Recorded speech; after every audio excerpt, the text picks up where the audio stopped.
It was a bright Monday morning when Daniel Grayson, a self-made millionaire known for his precision and punctuality, noticed something unusual. His maid, Maria, hadn't shown up for work. For 3 years, she had never missed a single day.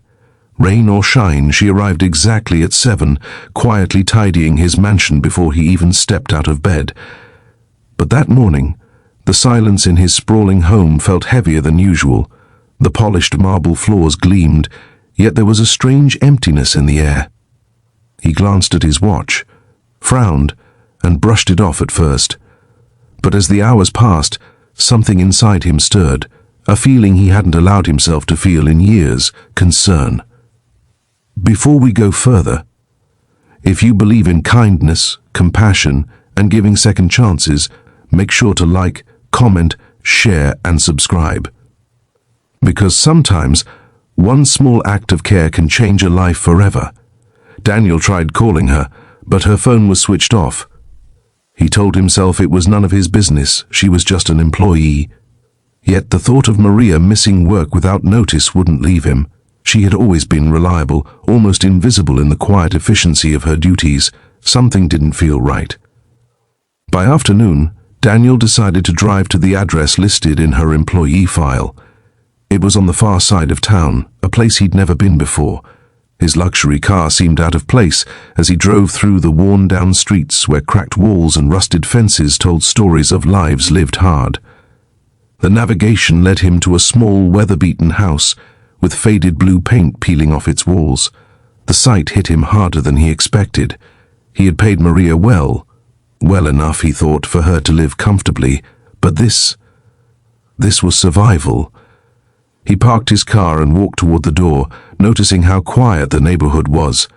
A faint sound broke the silence, a baby crying. Then he saw her, standing in the doorway, holding a baby in her arms and a young girl clinging to her side. The woman who had always greeted him with calm respect now looked pale, frightened, and exhausted. She froze when she saw him for a long second. Neither spoke. Then Daniel finally asked, his voice low but firm, "Maria, why didn't you come to work today?" Maria's lips trembled as she struggled to find words. The baby in her arms whimpered, and the little girl hugged her leg tighter. Daniel could see the fear in her eyes, not fear of him, but fear of something much deeper. Her silence said more than words ever could. That's when he noticed the oxygen tank by the door and a hospital receipt on a wooden chair. The truth unfolded slowly. Maria's husband had passed away 2 years ago in an accident, leaving her to raise 2 children alone. Her baby, Leo, had been born with a severe lung condition that required constant care. She had never told anyone, terrified of losing her job. Every day, she worked tirelessly, saving every penny for the baby's treatment. But the night before, Leo had suffered another attack, and she had rushed him to the hospital. She hadn't called because she couldn't afford her phone bill anymore. Daniel felt something inside him crack open.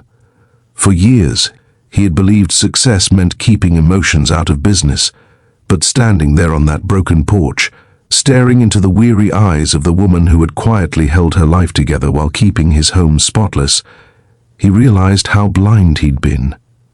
He offered to help, but Maria shook her head with quiet pride. "I'll manage, sir. I always do," she whispered. Those words haunted him as he drove home. The image of that frail baby in the peeling walls burned into his mind. That night, for the first time in years, Daniel couldn't sleep. He sat by the window, looking at the glittering skyline, thinking about how easily he spent money on cars, dinners, and investments, while someone who worked under his roof couldn't even afford basic care for her child. The next morning, he made a decision that would change both their lives. He called the hospital and arranged for Leo's treatment to be fully covered under his name, anonymously. Then he drove back to Maria's neighborhood, carrying bags of groceries, clothes for the children, and a small box of toys. When Maria opened the door, her eyes widened in disbelief.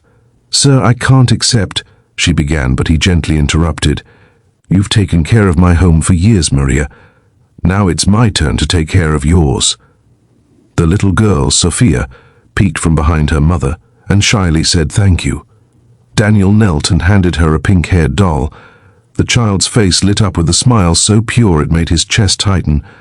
For the first time in a long while, Daniel felt something he hadn't known he was missing: purpose. Over the next few weeks, he began visiting them often, helping Maria set up a better living space. He hired contractors to fix the roof and repaint the house, telling her it was just part of community outreach. He even set up a small trust fund for the children's education. Slowly, the color returned to Maria's face and the light returned to her eyes. But something even more profound was happening to Daniel. He started to see the world differently. The people who cleaned his office, served his food, or opened his car door were no longer invisible.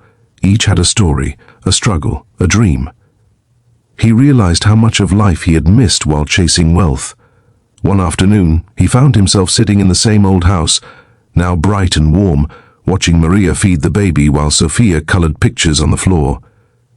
He smiled, feeling a strange peace. "You know," Maria said quietly, "I never told you, but every night I used to pray for a miracle." She looked up, her eyes soft. "I didn't know it would come in the form of my boss." Daniel laughed softly, though his throat tightened. "Sometimes," he said, "miracles come disguised as ordinary people doing the right thing." As he drove away that evening, he thought about how a simple question, "Why did my maid miss work?" had led him here, to this place of unexpected grace. He had set out to find an employee, but instead he found a family who taught him what wealth truly meant. If this story touched your heart, please don't forget to like, share, and subscribe. Your support helps us bring more real, emotional stories that remind us of the good still left in this world. And before you go, tell us in the comments, do you believe that one act of kindness can change a life forever? As for Daniel, he never looked at his mansion the same way again. The polished floors and crystal chandeliers no longer felt like symbols of success. True wealth, he realized, was found in compassion, in the ability to see someone struggle and choose to care. And every time he visited that little blue house, now full of laughter and light, he was reminded that sometimes the most unexpected detours lead straight to the heart.